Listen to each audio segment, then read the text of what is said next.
नमस्कार दोस्तों, स्वागत है आपके अपने YouTube चैनल एजुमेनिया 247 पे। पिछले कई दिनों से कमेंट्स आ रहे थे कि सर करंट अफेयर पे वीडियो लेकर के आइए, करंट अफेयर। तो मुझे लगा कि करंट अफेयर पे एक वीडियो आपके बीच में लेकर के आना बड़ा कंपलसरी है।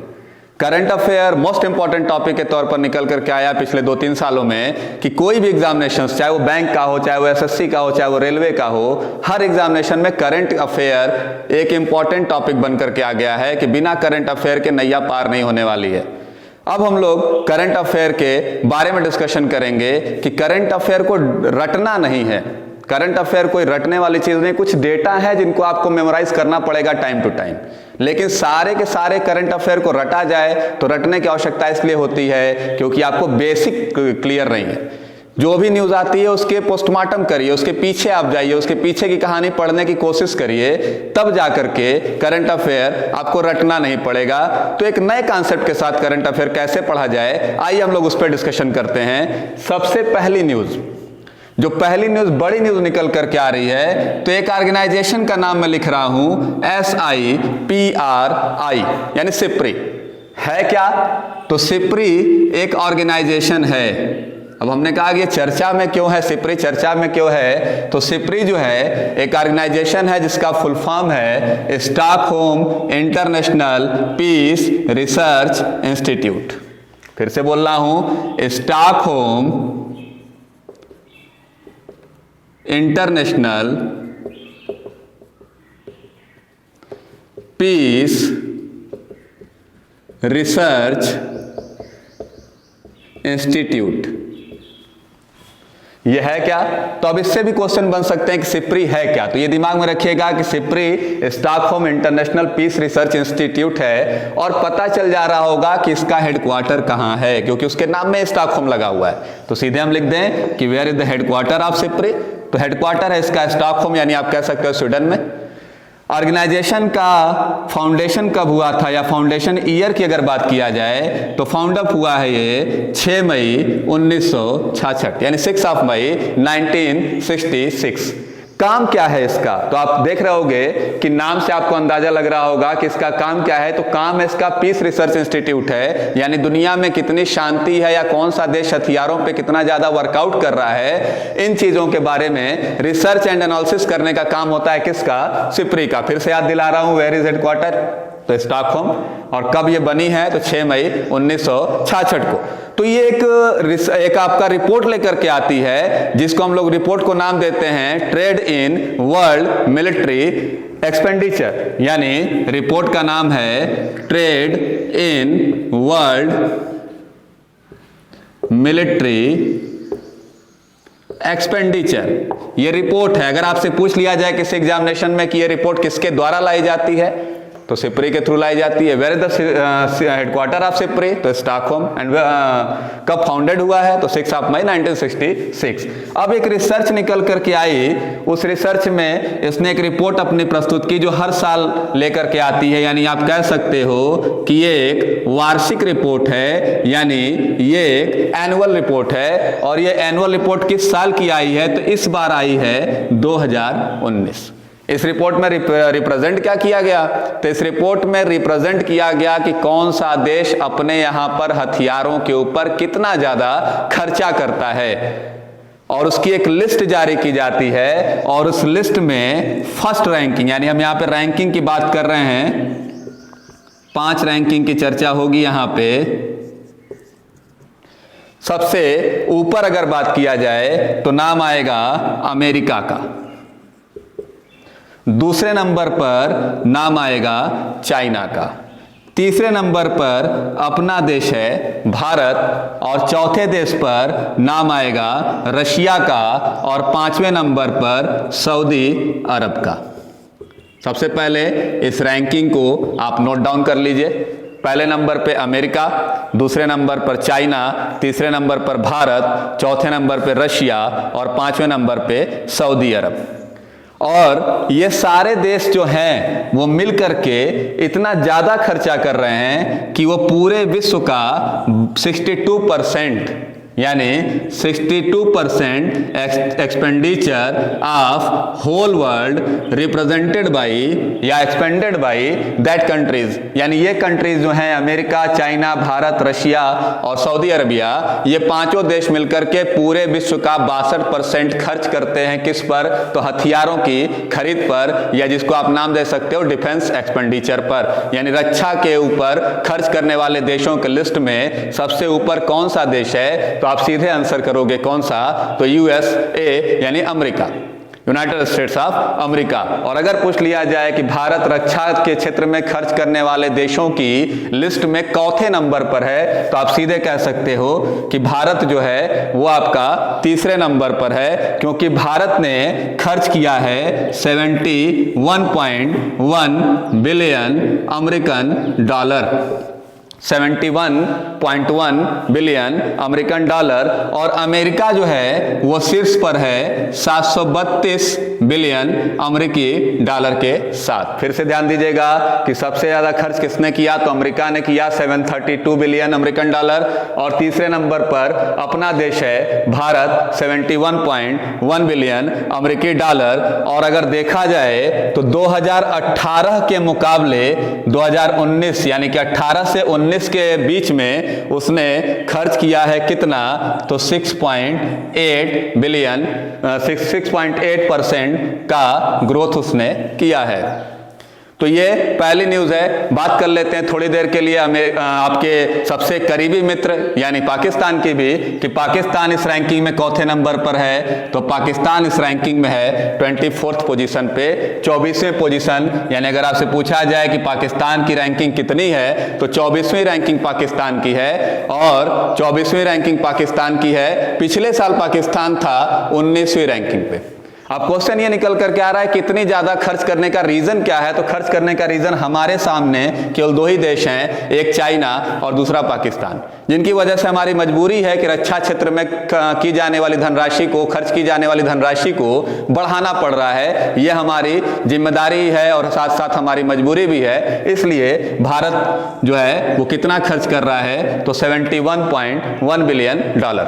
अब इसको समराइज करता हूं, कहां कहां से क्वेश्चन बन सकते हैं, बस आपके दिमाग में आ जाना चाहिए कि क्या इसका आंसर आपको मालूम है, और अगर मालूम है तो इसका मतलब है कि आपके 2 नंबर किसी भी एग्जामिनेशन में पक्के हैं। सबसे पहले बात कर रहा हूं कि what is the full form of SIPRI? SIPRI कौन सा? तो Stockholm International Peace Research Institute organization है जिसका हेडक्वार्टर है कहां पे? तो उसके नाम में हेडक्वार्टर छिपा है, रटने की आवश्यकता नहीं है, स्टॉकहोम स्वीडन में। फाउंडेड ईयर तो मैंने बताया था 6 मई 1966 यानी 6 मई 1966। आगे चलेंगे तो सिप्री साल में एक बार जो रिपोर्ट जारी करता है उस रिपोर्ट का नाम क्या है? तो उस रिपोर्ट का नाम है मेरे दोस्त trade in world military expenditure, जो साल में एक बार रिप्रेजेंट करता है। और इस रिपोर्ट का टारगेट क्या है, एम क्या है? तो इसका एम यही है कि कौन सा देश हथियारों के ऊपर कितना ज्यादा अमाउंट खर्चा कर रहा है। यह चीज पता चलती है कहां से? तो सिप्री की एनुअल रिपोर्ट में जो उसने लाई है। और सिप्री की जो नई रिपोर्ट आई है 2019 की रिपोर्ट के अनुसार रक्षा साधनों पर खर्च करने वाला सबसे बड़ा देश कौन सा है? तो अमेरिका है 732 बिलियन डॉलर के साथ। और उसके बाद दूसरे नंबर पर अगर बात किया जाए तो थर्ड रैंकिंग भारत की है 71.1 बिलियन अमेरिकन डॉलर के साथ। तो ये हम लोगों की न्यूज को समराइज किया गया और ये हमारी पहली न्यूज थी कि इसके अंदर क्या डिस्कशन किया जाए। आगे चलते हैं, दूसरी न्यूज के ऊपर डिस्कशन करते हैं। दूसरी न्यूज हमारी कहां से बन रही है? तो एक बहुत बड़ी चर्चा निकल करके आ रही है महाराष्ट्र से। महाराष्ट्र संकट का नाम दिया जा रहा है इसको, कि महाराष्ट्र संकट है क्या? या अगर आपसे पूछा जाए महाराष्ट्र में ऐसा कौन सा संकट है, तो आप दिमाग में रखिएगा कि महाराष्ट्र अभी चर्चा में था। शिवसेना के नए मुख्यमंत्री के आगमन के बाद से, शिवसेना के नए मुख्यमंत्री के पद ग्रहण के बाद से महाराष्ट्र चर्चा में था। पहली बात कर लिया जाए कि महाराष्ट्र संकट है क्या। तो आपको पता होगा, महाराष्ट्र के बारे में 2-3 चीजें बता देता हूं। पहली चीज कि महाराष्ट्र का नया मुख्यमंत्री वर्तमान में है कौन, तो सबको पता होगा मेरे हिसाब से कि इस समय उद्धव ठाकरे साहब जो शिवसेना को रिप्रेजेंट करते हैं, वो इस समय नए मुख्यमंत्री हैं जिन्होंने ज्वाइन किया था नवंबर 2019 में। मुख्यमंत्री को शपथ दिलाने का जो काम होता है वो होता है राज्यपाल का। तो ये भी पूछा जा सकता है कि वर्तमान में महाराष्ट्र के राज्यपाल कौन है, तो राज्यपाल वर्तमान में है वहां पे भगत सिंह कोश्यारी, कि भगत सिंह कोश्यारी साहब इस समय नए राज्यपाल हैं। भगत सिंह कोश्यारी जिन्होंने शपथ दिलाई थी उद्धव ठाकरे को। आगे चला जाए कि इस राजधानी की बात किया जाए कि महाराष्ट्र की राजधानी, तो सबको पता होगा कि महाराष्ट्र की राजधानी मुंबई है। आगे जब हम बढ़ेंगे तो उद्धव ठाकरे साहब मुख्यमंत्री हो गए, राज्यपाल हो गए कौन, भगत सिंह कोश्यारी, राजधानी हो गई मुंबई। तो सारी चीजें जब सही चल रही हैं तो फिर महाराष्ट्र में संकट किस बात का, तो संकट इसी बात का है कि उद्धव ठाकरे को जल्दीबाजी में मुख्यमंत्री तो बना दिया, लेकिन हमारे यहाँ पर एक संविधान में अनुच्छेद है 164 के अंदर लिखा क्या गया कि जो भी किसी राज्य का मुख्यमंत्री होता है उसको किसी न किसी सदन से रिप्रेजेंट करना जरूरी है, और यह योग्यता अभी उद्धव ठाकरे के अंदर नहीं है। सेकेंड प्रोविजन क्या है, तो सेकेंड प्रोविजन क्या है, तो अगर किसी सदन से चुन करके नहीं गए हैं तो उस कंडीशन में 6 महीने के भीतर उनको किसी न किसी सदन के अंदर वर्कआउट करना पड़ेगा, यानी किसी न किसी सदन के अंदर से चुन करके आना पड़ेगा। अब संकट क्या है, चुना जा सकता है, 2 सीट खाली भी होने वाली है 6 जून को। लेकिन तीसरी समस्या ये है कोविड-19 तीसरी समस्या है जिसने किसी भी तरीके के चुनाव पर रोक लगा रखी है पूरे भारतवर्ष के भीतर। अब समस्या पे समस्या निकल कर के आ रही है, और अगर सब कुछ ऐसा चलता रहा तो 27 मई 2020 के बाद महाराष्ट्र में कोई मुख्यमंत्री नहीं होगा, क्योंकि किसी भी सदन से चुन करके वो नहीं जा सकते। अब इस पे कंडीशन क्या है, तो कंडीशन यही निकल करके आई कि यहां पर अब राज्यपाल के सामने एक संकट है कि अगला मुख्यमंत्री कौन होगा। तो महाराष्ट्र का पद या तो रिक्त रखना पड़ेगा, और या तो सेकेंड मेजॉरिटी वाले को या किसी दूसरे चेहरे को ले आकर के सामने लाना पड़ेगा जो किसी न किसी सदन से रिप्रेजेंट करता हो। अब आगे चला जाए कि इसका सेकेंड ऑप्शन क्या है, तो उसका एक उपाय भी है। उपाय कहां है, तो उपाय है 171(5) में।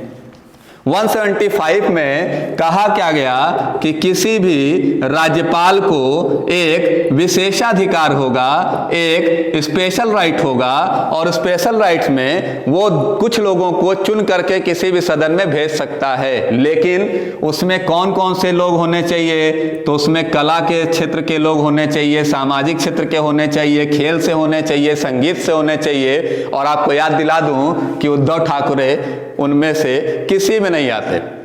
लेकिन अभी आपको बता दें कि 1961 में माननीय उच्च न्यायालय इलाहाबाद ने एक बड़ा अच्छा सजेशन दिया था जो आज की डेट में सबसे ज्यादा काम आने वाला है। किसको, तो वो काम आने वाला है उद्धव ठाकरे को। और उद्धव ठाकरे को उन्होंने कह क्या दिया, किस लिए फायदा है, तो उसमें एक जो क्षेत्र हमने बताया राजनीति नहीं थी, वहां पर एक क्षेत्र था सामाजिक क्षेत्र। सोशल वर्कर, जो लोग सामाजिक कार्य करते हैं उनको सामाजिक क्षेत्र के अंदर कंक्लूड किया जाता है। और इस सामाजिक क्षेत्र के अंदर 1961 में कहा गया कि पॉलिटी से जुड़ा हुआ आदमी भी सामाजिक कार्यकर्ता माना जाएगा। और यही खबर राहत दिलाने वाली है, और यही उपाय है 171(5) ही एक उपाय है जो महाराष्ट्र संकट को खत्म कर सके। तो ये एनालिसिस कर रहे हैं हम लोग, एक एक न्यूज को एनालाइज कर रहे हैं कि किस तरीके से न्यूज को रटा जाए। अनुच्छेद रटने के चक्कर में मत पड़िएगा, राज्यपाल के विशेषाधिकार के बारे में बात करिएगा, जहां पर 164 पहला, दूसरा, तीसरा, चौथा, 164 के चौथे में ये लाइन लिखी गई है कि 6 महीने के भीतर में किसी सदन का सदस्य होना चाहिए। 171 में 171(5) के अंदर उनको राज्यपाल को विशेषाधिकार दिया गया है। तो रटना नहीं है। हमने क्या कहा, करंट अफेयर के साथ में पॉलिटी भी लेके चलूंगा, करंट अफेयर के साथ में हिस्ट्री भी लेके चलूंगा, करंट अफेयर के साथ स्टैटिक जीए भी लेके चलूंगा, और ये आपके बड़े काम आने वाला है। ये वादा करता हूं आपसे कि आपको करंट अफेयर रटना नहीं है, समझना होगा। समझेंगे तो आपको लंबे समय तक याद रहेगा। रटी हुई चीजें लंबे समय तक वर्कआउट नहीं होती। इसको एक बार आप चाहें तो नोट डाउन कर लें।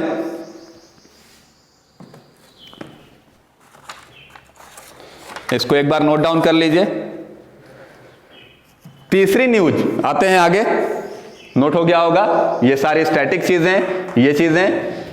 तीसरी न्यूज की अगर बात किया जाए तो तीसरी न्यूज निकल करके आ रही है कहां से, तो फिर से निकल करके आ रही है पाकिस्तान से।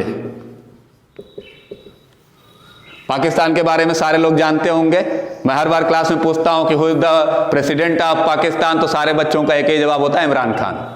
But Imran Khan is the prime minister. कि पाकिस्तान की अगर बात करोगे तो पाकिस्तान में प्राइम मिनिस्टर हैं कौन, तो मिस्टर इमरान खान। सारे लोग इनके बारे में जानते होंगे, काफी अच्छे सेलिब्रिटी के तौर पर रिप्रेजेंट होते हैं, क्रिकेट में से भी रिलेटेड थे। दूसरे नंबर पे आओगे तो हु इज द प्रेसिडेंट, तो प्रेसिडेंट यानी कि राष्ट्रपति हैं कौन, तो राष्ट्रपति हैं इस समय आरिफ अलवी साहब। और तीसरी चीज कि वेयर इज द कैपिटल, तो कैपिटल सबको पता होगी पाकिस्तान की, जो है कहां पे, तो इस्लामाबाद। क्लियर। तो ये तीन चीजें तो पाकिस्तान से। अब क्वेश्चन ये निकल करके आ रहा है कि पाकिस्तान क्यों ज्यादा चर्चा में है, पाकिस्तान इस समय चर्चा में क्यों है, तो पाकिस्तान कि क्रिकेट जो है, उस क्रिकेट टीम की, जो महिला क्रिकेट टीम की जो कप्तान थी, जिनका नाम था सना मीर, उन्होंने रिटायरमेंट अनाउंस कर दिया है, संन्यास की घोषणा कर दी है। इन्होंने डेब्यू किया था 2005 में और वो अब जा रही हैं 2019 में। नवंबर 2019 में इन्होंने लास्ट मैच खेला है और 2005 में इन्होंने डेब्यू किया है। दिमाग में रखिएगा कि डेब्यू किया था इन्होंने श्रीलंका के खिलाफ और रिटायरमेंट इन्होंने लास्ट मैच खेला है बांग्लादेश के खिलाफ। यानी 2005 में डेब्यू और 2019। स्पेशली ये जानी जाती हैं विश्व के अच्छे ऑफ स्पिनर्स के तौर पे। तो सना मीर की भी बहुत ज्यादा चर्चा हो रही है। फिर से आ रहा हूं कि पाकिस्तान की जो क्रिकेट टीम की महिला कप्तान थी सना मीर, उन्होंने संन्यास अनाउंस किया है, रिटायरमेंट अनाउंस किया है। 2005 में इन्होंने श्रीलंका के खिलाफ डेब्यू किया था और 2019 में बांग्लादेश के खिलाफ इन्होंने लास्ट मैच खेला है, इसलिए सना मीर जानी जाती हैं। कुल मैच इन्होंने 226 मैचेस इन्होंने खेले हैं। टोटल मैचेस अगर पूछा जाएगा सना मीर के कि सना मीर ने कितने मैच खेले थे, तो कुल मैच 226 थे, जिसमें 137 मैच में इन्होंने कप्तानी भी की है। तो ये मोस्ट इंपॉर्टेंट। तो अब अभी हम लोग डिस्कशन कर रहे हैं, कोई भी चीज इसमें रटनी नहीं होगी। अगर आपसे पाकिस्तान से कोई क्वेश्चन पूछ देगा तो भी आप बता दोगे कि who is the PM of Pakistan, who is the president of Pakistan, where is the capital of Pakistan, या कौन सना मीर किस क्षेत्र से संबंधित हैं, सना मीर क्या है, सना मीर कौन है, सना मीर कहां से निकलती, ये सारी चीजें आपको यहां पर देखने को मिल जाएंगी, जो कहीं ना कहीं 1 से 2 नंबर का काम आपका कर जाएगा। इसको एक बार अगर आप चाहें तो नोट डाउन कर लीजिए।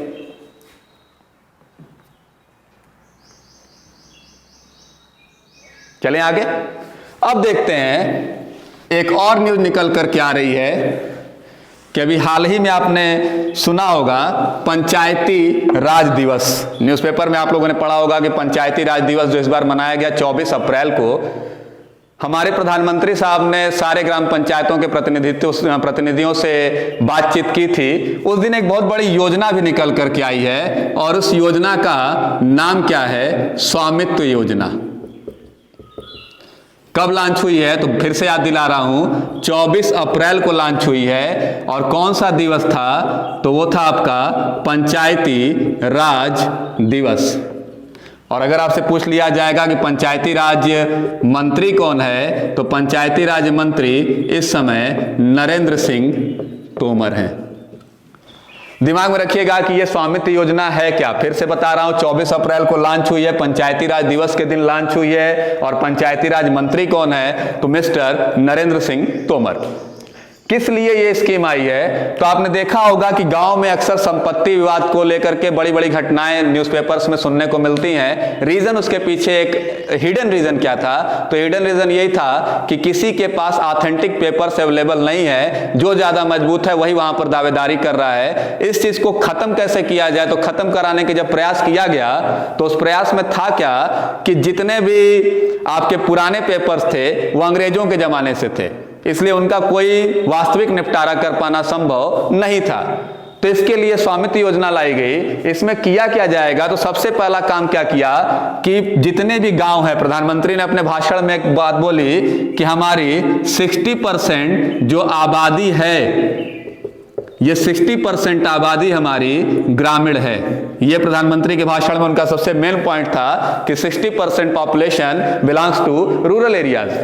अब इसको सॉल्व कैसे किया जाए, तो उन्होंने कहा कि स्वामित्व योजना के अंदर सबसे पहला काम हम करेंगे क्या, तो पूरे के पूरे गांवों की मैपिंग करेंगे, मानचित्रण करेंगे। फिर से कैसे किया जाएगा, तो इसके लिए सहारा लिया जा रहा है ड्रोन का, कि ड्रोन का सहारा लेकर के, ड्रोन कैमरास को चला करके और किसी न किसी तरीके से इसका मैपिंग फिर से किया जाएगा और फिर से उनको सही तरीके से, और सारी चीजें अगर सही हो जाएंगी तो जितने भी लोग हैं उन सब का रजिस्ट्रेशन करा दिया जाएगा, यानी सबको एक ओरिजिनल पेपर प्रोवाइड कर दिए जाएंगे, जिसकी जो संपत्ति होगी उसके तरफ से ऑथेंटिक पेपर रिप्रेजेंट करवा दिए जाएंगे बाई गवर्नमेंट ऑफ इंडिया। और कौन से डिपार्टमेंट से, तो पंचायती राज मंत्रालय की तरफ से, जिसका प्रतिनिधित्व कौन कर रहा है, तो नरेंद्र सिंह तोमर। अब ये आपका रजिस्ट्रेशन, यानी पहला काम किया गया, मैपिंग कर दी गई ड्रोन के माध्यम से। दूसरा काम कर दिया गया कि रजिस्ट्रेशन करा दिया गया।